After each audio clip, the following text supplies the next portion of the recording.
Industriaren etorkizuna orokorrean eta euskal industriaren bereziki bermatzeko, zibermehatxuei eta zibererasoei aurre egin behar zaie.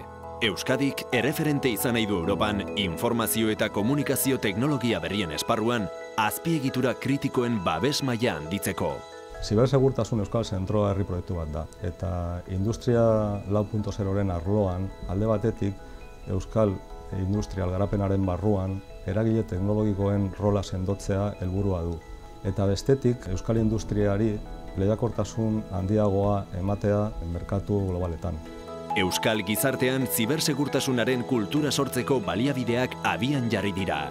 Industria 4.0 aurrera doa Euskadin, eta etorkizun oparoa du aurretik.